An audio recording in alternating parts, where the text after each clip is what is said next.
thank you very much. It's a great honor to have the leader of Argentina, a place that I love, I've been to, and one of the most beautiful places in the world, president. And I really want to thank you very much.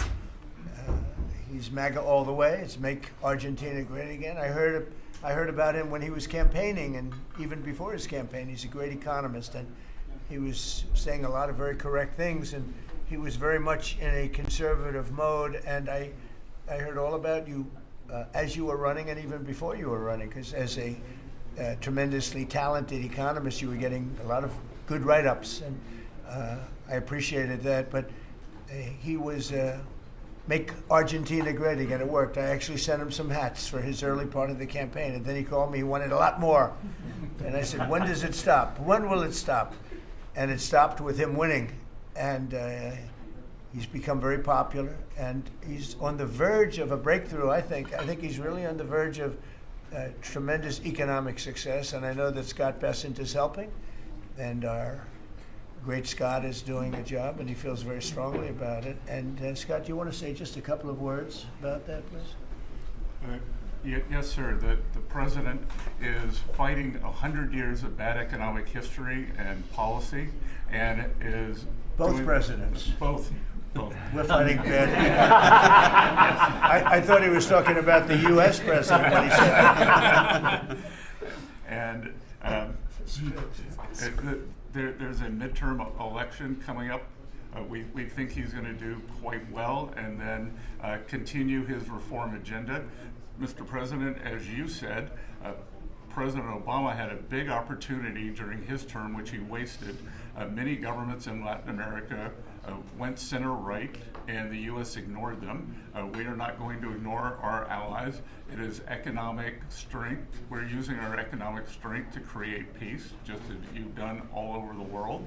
And it is much better to form an economic bridge with our allies, people who want to do the right thing, than have to have shoot at narco gunboats. So we think that this is an opportunity for the Argentinian people, and that President Milei is the one to do it. He's got a great cabinet. He's got a great team who we've worked with over the past weeks. And the election is coming up very soon, and it's a very big election being watched by the world, because he's done an incredible job. But with that comes some pain, and they have some pain, and now they're coming out of it. I think the victory is very important. Your poll numbers, I hear, are pretty good, but I think they'll be better after this. And, you know, our approvals are somewhat subject to who wins the election, because if a socialist, or in the case of New York City, a communist wins, you feel a lot differently about making an investment. I think, Scott, you'd feel that if somebody that had no chance, in other words, if somebody wins and has no chance of ever having a great economy because of that philosophy, you would put a halt to what we're doing. Yes, sir, and we're confident that President Milei is going to do well.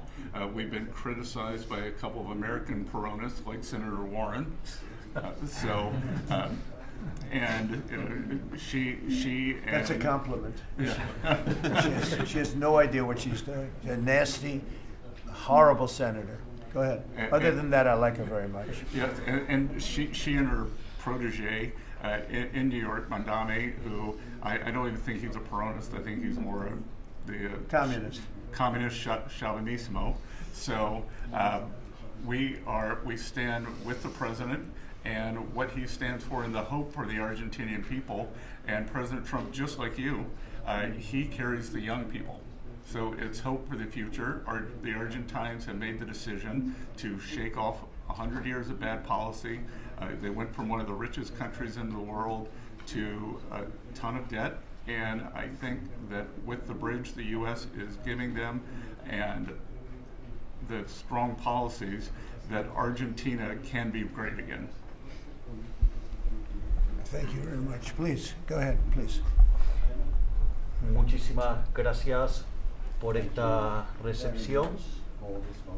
Me siento muy honrado, muy especialmente en este momento en el que, digamos, gracias al gran liderazgo suyo, presidente Trump, ha logrado la paz en Medio Oriente, no solo este gran logro que ha sido alcanzar la paz en Medio Oriente, sino lograr el retorno de los 20 rehenes vivos. Además, quiero también felicitar por esa labor y por entender, digamos, la amenaza que es el socialismo del siglo XXI en todo el mundo, y en especial en América Latina, la labor de Marco Rubio. Y también quiero agradecer profundamente el enorme trabajo que ha hecho el secretario Besen, digamos, para ayudar a superar este problema de iliquidez que tenía Argentina como consecuencia, digamos, de los ataques políticos que hemos sufrido por nuestros opositores, que no quieren que Argentina vuelva a abrazar las ideas de la libertad y que quieran volver a abrazar ideas perimidas, fracasadas, que en el fondo no son ni más ni menos que caminos que conducen al socialismo. Así es que, en primer lugar, muchas gracias por recibirme, muchas gracias por lo que están haciendo por el mundo libre y muchas gracias al secretario Besen por la enorme tarea que ha llevado a cabo y que, digamos, nos permite tener una ruta para poder transitar tranquilos y hacer lo que los argentinos de bien necesitan, y que creo que va a ser un buen caso para mostrar al mundo que las ideas de la libertad funcionan y generan prosperidad. Muchísimas gracias. Thank you. Thank you very much. Do we have a interpreter that wants to, you all either have that, has everyone understood? Because I think you made a very important, profound statement, actually. But we could have it interpreted if you want. Does anybody want it interpreted? Would you like that? Would you like it? Can the interpreter speak what, do we have somebody set up for that? If you want? It's simultaneous, so if the President would like to repeat his statement, we can do it. No, that's okay. Don't worry about it. We'll leave it that way. So it's an honor to have you here. And I just want to tell you that your career has been an amazing one, and it's going to continue with the election. You're going to win the election. We're going to endorse you. I'm going to endorse you today, fully endorse you. And, you know, people in Argentina like me. A lot of people like me. I'm even surprised myself. But we had a great week. We had a great weekend. We had a great period of time in the Middle East. It was very comprehensive. It went very rapidly, and I think it's going to lead to something that's going to be unrecognizable, certainly for the Middle East. What's taken place in the last few days, people can't believe it. I've never seen anything like it. I've never seen the love and the spirit. And I've done a lot of things. I've done a lot of deals. I've done a lot of political deals where countries come into line or whatever, but I've never seen anything like this, the level of love. And it has to do with the mystique of the Middle East, I think, because if I did other countries, I did 7 other settlements of wars, complete settlements of wars, and it was very well received. But this is something I've never seen anything like it. The media covered it very fairly, and even the fake news, of which we have a lot, they actually covered it fairly for a change. And I appreciated that. We have to get back to that. It's so important. But I just want to say it's a pleasure to be with you, and we're going to have lunch, and we'll take a couple of questions from the news, and I'm sure they'll be extremely non-hostile and friendly.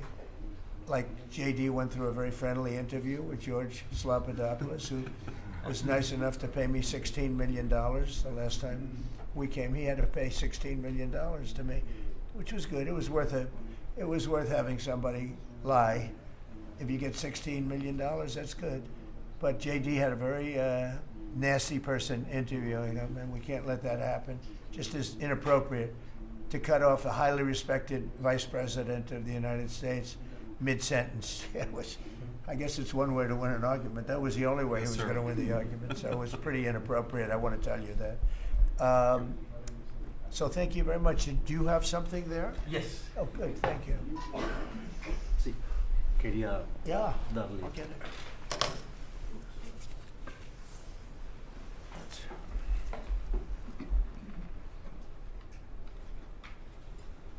That's fantastic. Thank you very much.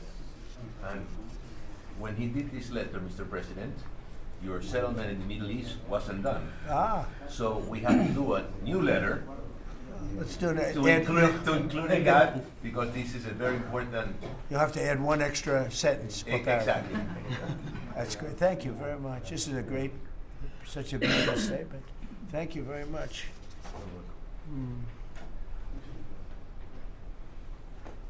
That's beautiful. Thank you. Mr. President, Mr. President, Mr. President, how is this Argentina? Why don't we talk about Argentina first? And then go ahead. How is Argentina going? Are you worried President, about the how is this influence of Argentina- China in Argentina? Sorry. Go ahead. How is this Argentina rescue package America first? And is this rescue package meant to help President Milei's party in the coming election? No, it's helped. It's really meant to help a good financial philosophy where Argentina can, after 20 years of disaster, because it was very successful at one point, and it can be again, like Venezuela. Venezuela was very, very successful, and now it's a dictatorship. So when we can help our neighbors, we're making tremendous progress in South America. South America, Marco was telling me, he's like our great expert here. He really knows it. But you were telling me that so many of the countries are coming our way, and we had a few years ago when I just came back. So I've been here now almost 9 months. But when I just came in, I was amazed to see how poorly we've done. We lost so many, and one of them was Argentina. Would be lost if he wasn't there. And I think he will be there because the people recognize he's done an amazing job. He took over a real mess. So did I take over a mess. I took over a mess by, the Biden group. And Obama he started it, I'll tell you. Barack Hussein Obama started it.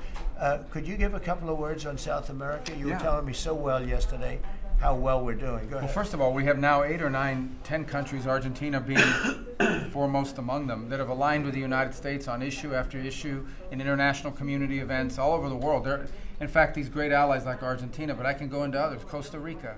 I don't want to leave anybody out, El Salvador.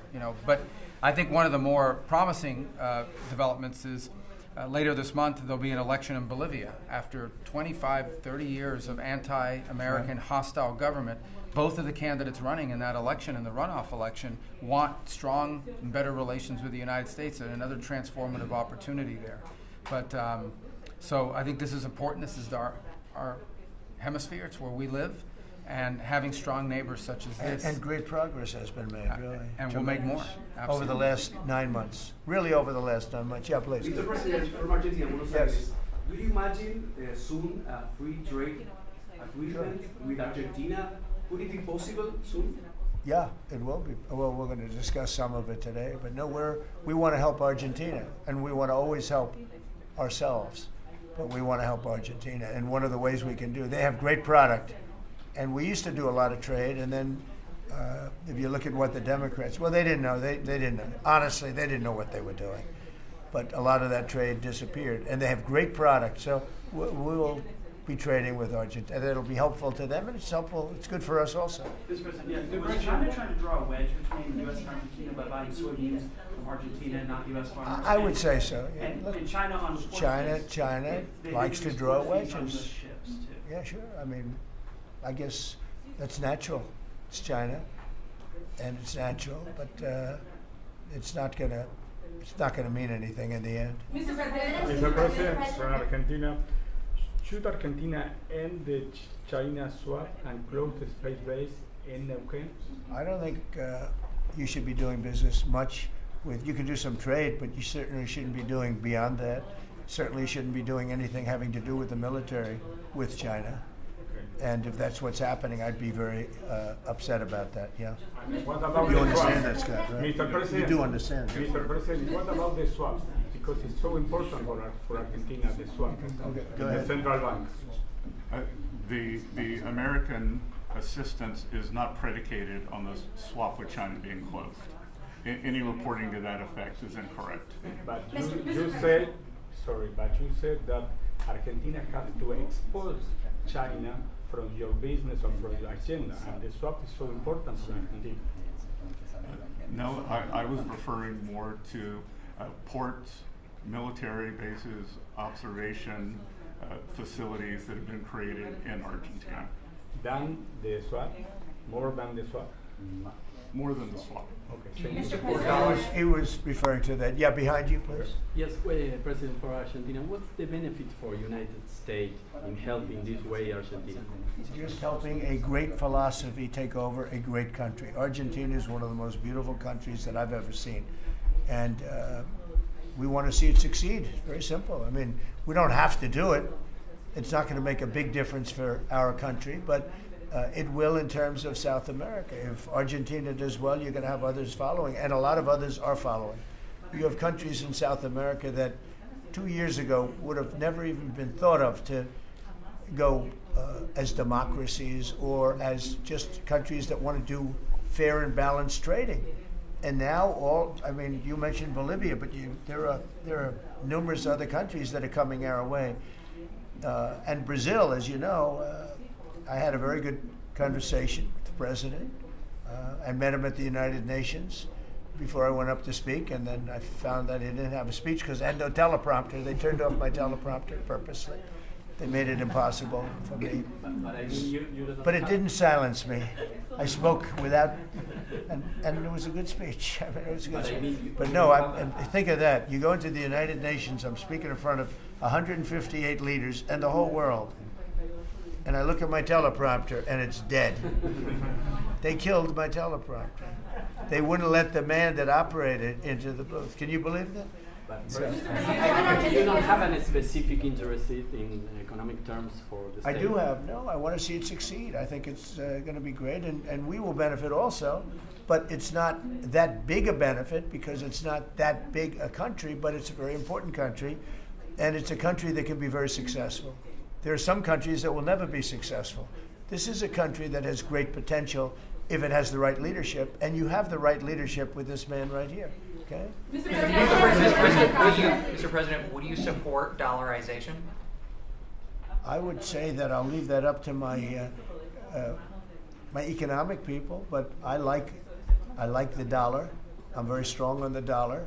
And anybody who wants to deal in dollars, they have an advantage over people that aren't. But for the most part, we're keeping it that way. I think if Biden would have, that group would have gotten elected, meaning Kamala, you wouldn't have the dollar as your currency anymore. You wouldn't have a world domination by the dollar if I didn't win this election. And now the domination, like BRICS.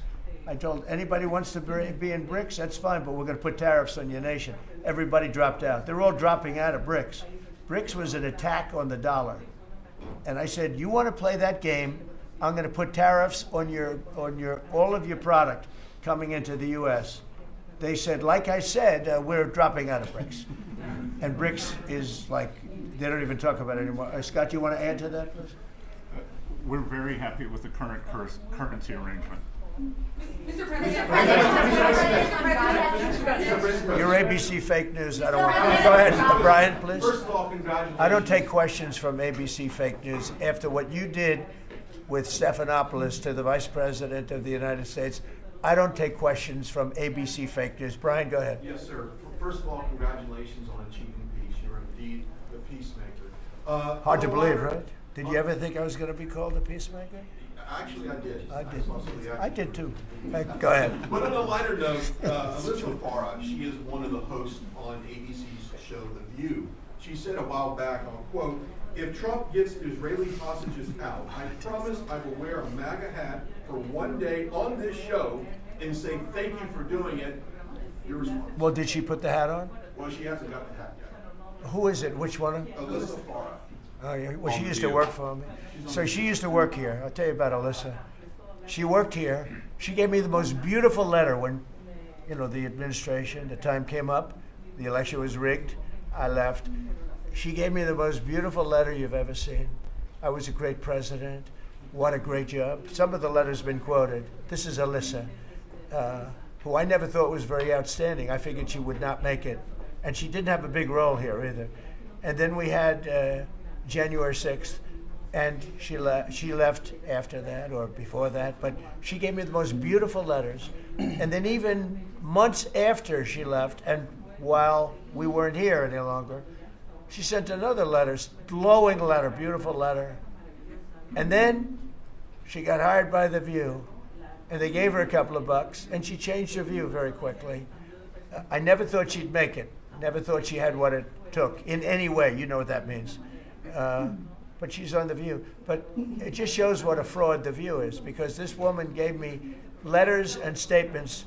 She said I was the greatest president in her lifetime. Now, she's not that old, so I didn't consider it a great compliment, but I've had better. Can we send her a hat? Well, recently I've had the greatest president of them all. I like that much better. Because I said, does that include Washington and Lincoln? Yes, sir, it does. I said, I like that person. So I think she's a joke. Mr.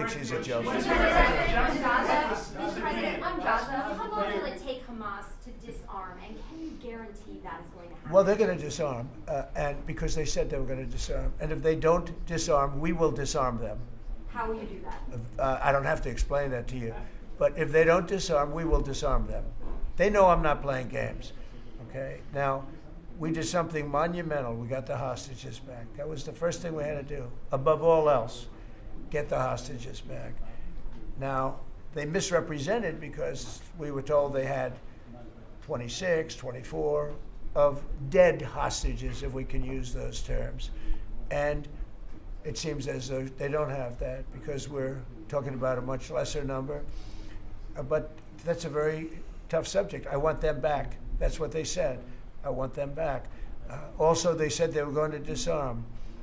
And initially speaking, they needed, they did take out a couple of gangs that were very bad, very, very bad gangs, and they did take them out, and they killed a number of gang members. And that didn't bother me much, to be honest with you. That's okay. It's a couple of very bad gangs. It's no different than other countries. Like Venezuela sent their gangs into us, and we took care of those gangs. We have Washington, D.C. is one of the safest cities in the country. It was one of the worst cities in the country if you go back just a little while ago, right? Now it's safe. You can walk to work. Isn't it nice? But we have told them we want to disarm, and they will disarm. And if they don't disarm, we will disarm them. And it'll happen quickly and perhaps violently. But they will disarm. Do you understand me? Yes. You say because quickly. everyone says, oh, well, they won't disarm. They will disarm. And I spoke to Hamas, and I said, you're going to disarm, right? Yes, sir, we're going to disarm. That's what they told me. They will disarm, or we will disarm them. Got it? Okay, What next. is the deadline? You say quickly, sir, you say quickly, but what is the deadline you're going to put on A that? reasonable period of time, pretty quickly. Mr. A President. reasonable period of time. Congratulations on the peace you achieved in the Middle East, first Thank of you all. very much. And my question is regarding Argentina. Does continue? Are you from Argentina? I'm from Argentina, yes. I like the Argentina. I like them much better than ABC. Than ABC fake news. Me too, sir. Yes, go ahead. Does continued U.S. support for Argentina depend on the results of the upcoming legislative elections and the ability of the government to pass long-lasting reforms through Congress?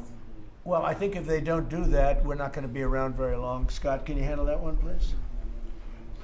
We're confident that the president's party will and the coalition will do well in the election, and this aid is predicated on robust policies, and going back to the failed Peronist policies would cause a U.S. rethink. Thank you very much. It's a great question. It's a little like New York. You're reading in Argentina about New York. We have a problem. We have a communist who's 33 years old, doesn't know a damn thing. Practically, he's never worked a day in his life.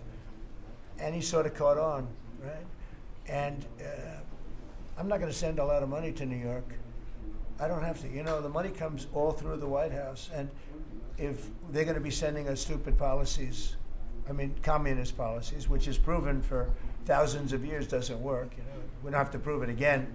We're not going to ruin one of our great cities, because we'll make that great. We will clean up the crime in about 30 days. Took 12 days to do Washington, D.C., so New York is bigger.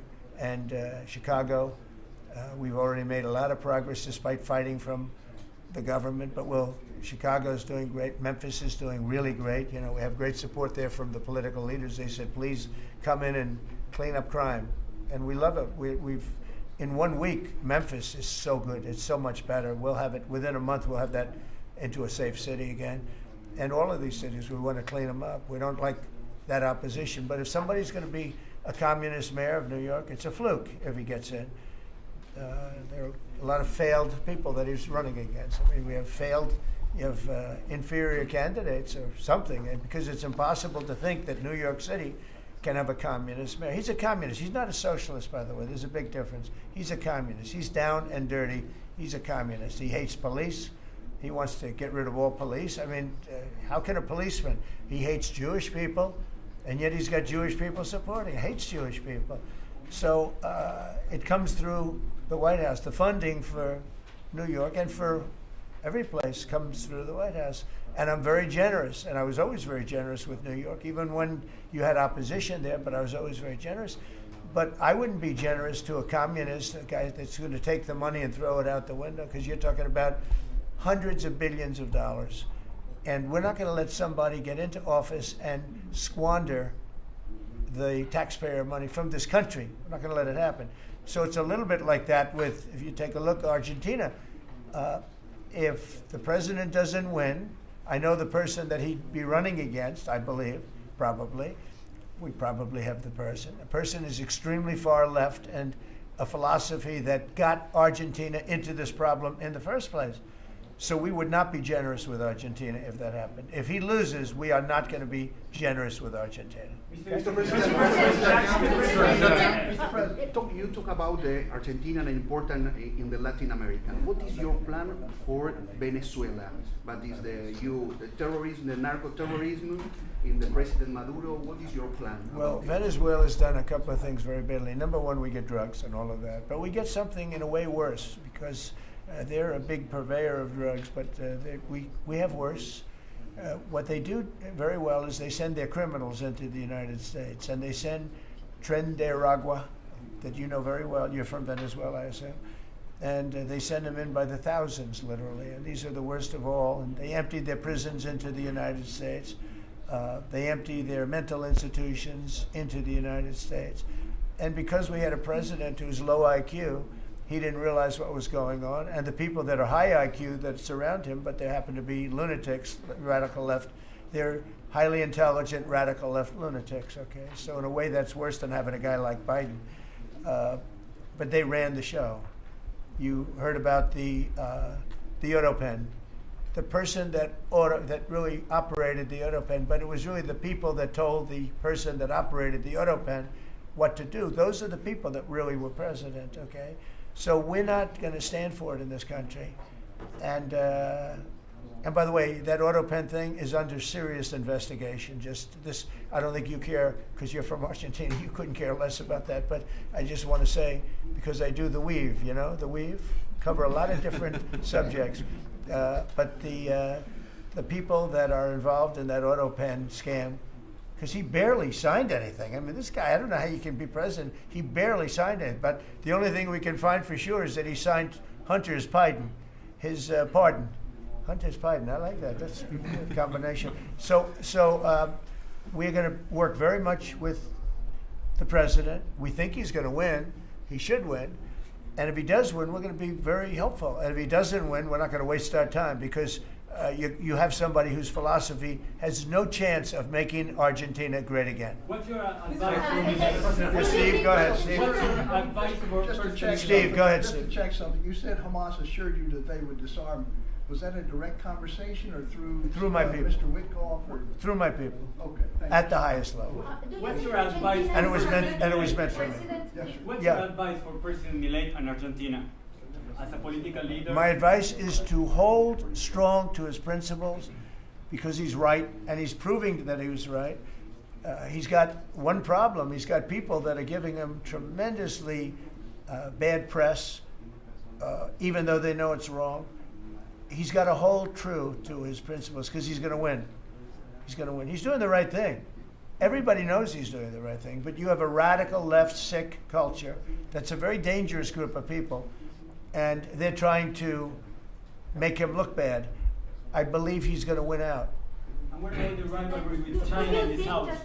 China? Well, you have to be careful with China. Look, everybody deals with China. They have to deal with us too. We have to be careful with China. Look, I have a great relationship with President Xi, but sometimes it gets testy, because China likes to take advantage of people, and they can't take advantage of us. but we have a fair relationship with China, and I think it'll be fine. And if it's not, that's okay too. You have to do and go where the punches are thrown. You got to put up the blocks. We have a lot of punches being thrown, and we've been very successful. Look, we have the most success. I think we're the most successful we've ever been as a country. We have now close. I've been saying 17. We have, I think, close to or maybe even exceeding $18 trillion going to be invested in the United States. That's more money than ever invested in any country before. Even countries with much bigger populations like India or like China, nobody's ever had $18 trillion invested in the country. We have, and that's because of November 5th election, because I won. Oh, if she won, you'd be negative. You'd have people getting out of the country. This country would have been in a major depression. If she won, we would have been 1929. They'd like to see that anyway. That's why they keep the government closed. They have a shutdown based on nonsense. They want to give away think of it, they want to give away $1.5 trillion to people that come into the country illegally. And as you know, the borders now are closed. But when they hear that they get the greatest health care package in the world and they have no money, but they're living okay in another country, they head up and they start forming caravans and they try and come into our country. But the big problem is they want to give health care to people that should not get health care. They want to give health care to illegal immigrants by the millions. Look at Gavin Newsom, what he's done. He's ruined California. He gives health care to anybody. And I guess they do it for votes. I actually think it's bad politics, but I guess they do it for votes. So I'm with this man because his philosophy is correct. And he may win and he may not win, but I think he's going to win. And if he wins, we're staying with him. And if he doesn't win, we're gone. How can the Argentina can help to the peace process, to the Middle East peace process? They can help by doing well. If Argentina does well, that's helpful because they know we help Argentina. So if Argentina is successful, that's great because they view us as somebody that helped Argentina and they did well, and the United States maybe will help them and they're going to do well. So the success of Argentina would be a great feather in the cap of the USA because we're helping them. Right? You understand? Yeah. Yeah, please, behind you. Behind you. Thank you, Mr. President. Last week you said that NATO should consider expelling Spain. What? You said that NATO should consider expelling Spain. Would you support that? What? Expelling Spain? NATO consider expelling Spain. Oh. I'm very unhappy with Spain.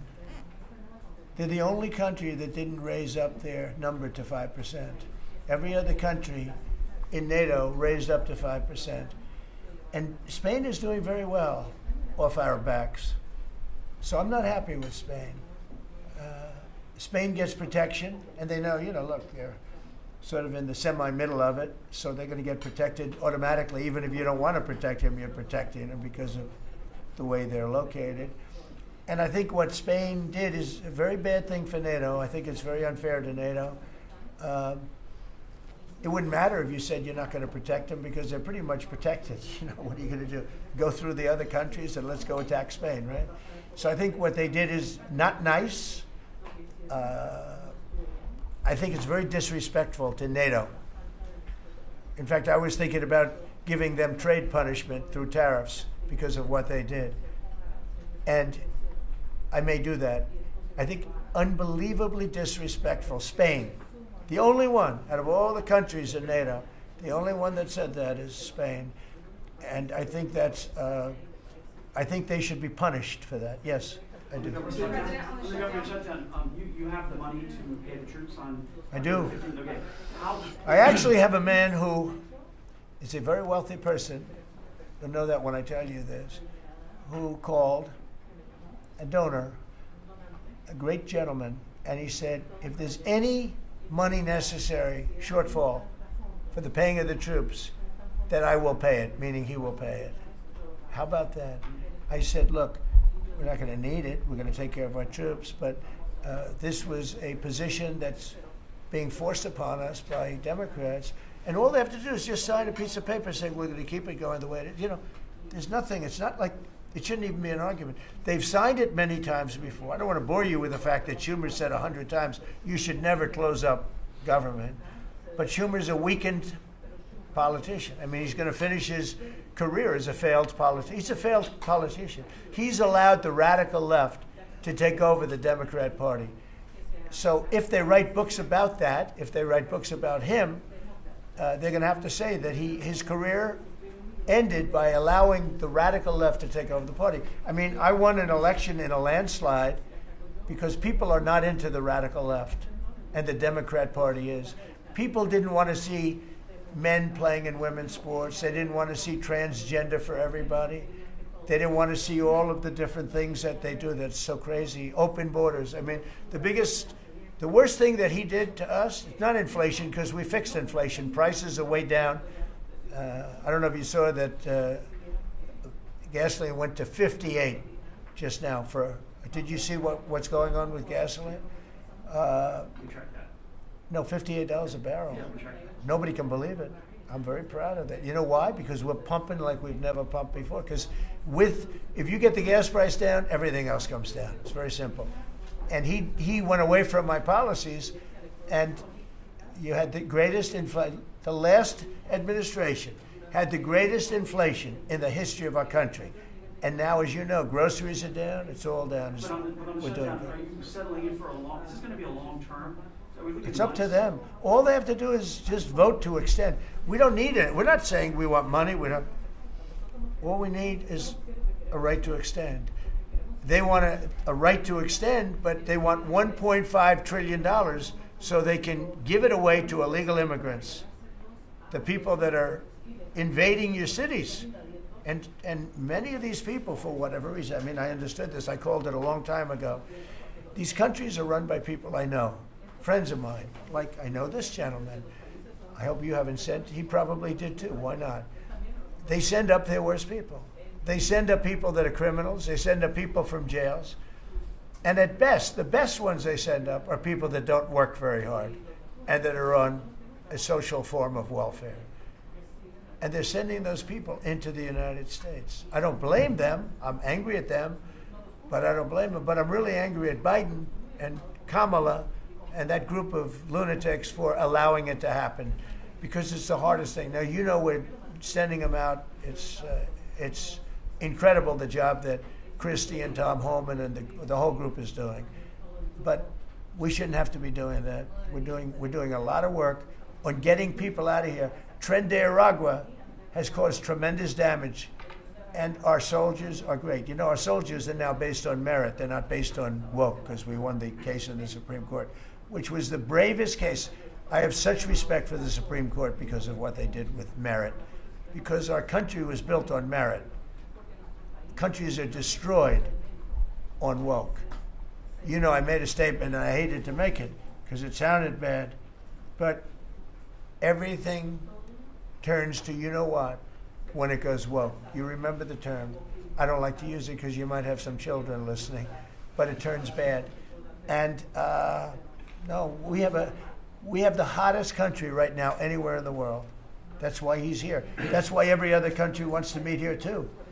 But we only have so many hours in the day and days in the week. But get the hottest country. Think of it. We were a dead country a year and a half ago. And now we have the hottest country anywhere in the world. It's pretty good. You did a good job. Okay, any other questions? Go ahead, you, please. Would you like to visit Argentina soon? There is an invitation for that. What does that mean? Do you like to visit Argentina? I do. I would love to. I'm just a little busy. I would love to. I'd love to go to Argentina. I'd like to be like Biden. I'd like to go to the beach. You know, my legs are not quite as thin as his. My legs are slightly heavier. My arms are slightly larger. My body is a little bit larger than his. I'm not sure it would be appreciated on the beach, but I'm not going to take a chance. You won't see me in a bathing suit. You won't see in a bathing suit sitting on a beach in Argentina, falling down and not being able to lift a 3-ounce chair, meant for old people to lift, and he couldn't lift it, so we had a problem. He spent too much time on a beach. Somebody told him that he looked good in a bathing suit. And you'd see this guy on the beach all the time. I never quite understood it. Steve, go ahead. Could you preview your meeting with Ukraine President Zelensky on Friday? You expect to talk about weapons? Yeah, no, we have an interesting meeting going on. Look, I'm very disappointed because Vladimir and I had a very good relationship, probably still do. I don't know why he continues with this war. This war has been so bad for him. He's going into 4 years of a war that should have he should have won that war in 1 week. He's now going to soon be into his 4th year. He's lost 1.5 million soldiers, probably, close. Certainly in terms of wounded and no legs and no arms and all the things that happen in horrible wars. It's a horrible war. That's the biggest thing that's happened since World War II in terms of death. It's bigger than any of them. I settled 8 of them. The biggest is that in terms of death.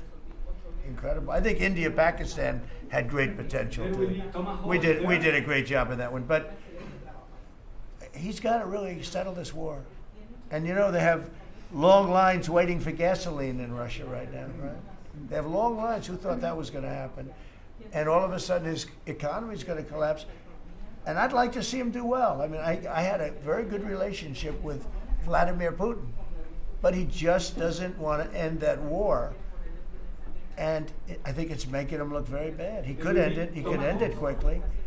And I have to tell you, I give credit because who would think that Ukraine could have fought Russia for 4 years to essentially a standstill? Now, there has been some early, before they knew what the hell was happening, because it happened quick. Biden should have never let that happen. That's a war that should have never happened, but it did. But it's not making Russia look good, I will tell you that. We need tomahawks in Ukraine? We'll be talking about Ukraine, yeah. I mean, I have the president coming in on Friday, and I know what he has to say. He wants weapons. He would like to have tomahawks. Everyone else wants tomahawks. And we have a lot of tomahawks. Tomahawk is do you need any tomahawks in Argentina? You can cross Moscow with tomahawks. You need them for your opposition, I guess, because see, in this country, they'd use tomahawks for the opposition. I don't do that. I'm much nicer. The Democrats would use them if they had the chance. They're sick people. Go ahead. President, are you worried that this plan with Argentina can fail? Anything can fail. Anything can fail. You never know. That's why I say Putin should do something about the war, because so far, I mean, it's turned out to be very bad for him. But anything can. So this plan can fail. Sure, it can fail, but it's got a better chance. I would say, Scott, it's got a better chance of success than failure. And if it's successful, it's an unbelievable success. It can transform your country into greatness. It's got a great chance. We'd like to give it a chance. Anything can fail, but we'd like to give it a chance. And we think, because he's made so much progress. I mean, the work that he's done over the last 4 years is incredible. And it would be a shame to lose that progress. He's very close to having a big success. Mr. President, will you consider removing restrictions on the press that report at the Pentagon? And have you spoken to Secretary Hexon about this? I have, yeah. Well, he's finding, I think I can speak for him. I'll let him speak for himself, but I think he finds the press to be very disruptive in terms of world peace and maybe security for our nation. Press is very dishonest. Not you, but the press is very dishonest. You have something to say, Peter? Well, I very much appreciate the question because it was interesting to watch. We had a chance to go along on the historic trip of Middle East peace, which our generation of veterans never dreamed would be possible. So you would think that the Pentagon press corps of all press corps would be front and center across the board on wanting to give credit to the president for forging this kind of peace, and instead what they want to talk about is a policy about them, which simply says maybe the policy should look like the White House or other military installations where you have to wear a badge that identifies that you're press, or you can't just roam anywhere you want. It used to be, Mr. President, the press could go anywhere, pretty much anywhere in the Pentagon, the most classified area in the world. Or also that if they sign on to the credentialing, they're not going to try to get soldiers to break the law by giving them classified information. So it's common sense stuff, Mr. President. We're trying to make sure national security is respected, and we're proud of the policy. You know, we have an option here. As you know, the press years ago moved into the White House. It used to be across the street. We could move them you're lucky I'm president, because we could move them very easily across the street. They used to be there. They would have more room. We have a beautiful, nice space. You can sit all by yourselves and have fun. Instead, you walk around the White House talking to anybody that can breathe. And, you know, but I find that when it comes to war, and now our great Department of War, we have some great people over there, I think it's sort of, it bothers me to have soldiers and even, you know, high-ranking generals walking around with you guys on their sleeve asking them, because they can make a mistake, and a mistake can be tragic. They can do it innocently, too. They can, you know, and they're not press people. They don't really deal with the press, so they're not really necessarily good at it, although I think it's mostly instinctual one way or the other. You're either good at things or you're not. But I could see you being bothered by that. And so you have them in an area and you treat them fairly, but they're not allowed to go into much like the somebody's office and sit with them for 10 hours. Right? Yes, sir. Yeah, I can understand. Boston had some street takeovers that we saw. Are you going to work with or try and work with the mayor of Boston? And then they have a World Cup. They have several World Cup games. I know Argentina has got World Cups. They have several World Cup games. Could those games move to cities that do work? It could. We could take them away. I love the people of Boston. I know the games are sold out. But your mayor is not good. They're worse than her. At least she's intelligent. You know, some are extremely low IQ. Those bother me more. She's intelligent, but she's radical left. And they're taking over parts of Boston. That's a pretty big statement, right? We could get them back in about 2 seconds. All she has to do is call us. We'll go in and take them back. But she's afraid to because she thinks it's bad politically. She could take them back, too. The Boston police are great. I mean, I know them. They love me. She'll never tell them to go after Trump because they love me and I love them. And I got a tremendous police vote and military vote, you know, and fireman vote, all of them. No, I think she is hurting Boston. The answer is yes. If somebody is doing a bad job, and if I feel there's unsafe conditions, I would call Johnny, the head of FIFA, who's phenomenal, and I would say, let's move it to another location. And he would do that. He wouldn't love to do it, but he'd do it. Very easily he'd do it. And this is the right time to do it. If I thought Boston was doing something that was going to cause safety conditions for the World Cup, I could say the same thing for the Olympics, because, you know, we have events that are in different locations for the Olympics. It's based in LA. If I thought LA was not going to be prepared properly, I would move it to another location if I had to. On that one, I'd probably have to get a different kind of a permission, but we would do that. Gavin Newsom, he's got to get his act together, because had we not gone in at the beginning of my term, had we not gone in with a very strong, powerful force, they would have lost LA. Now, you already lost 25,000 houses to fires. You got a big scar right in the middle of the city. And that should have never happened, because they should have had the water flowing in from the Pacific Northwest. All they had to do is open up the valves. He didn't want to do it.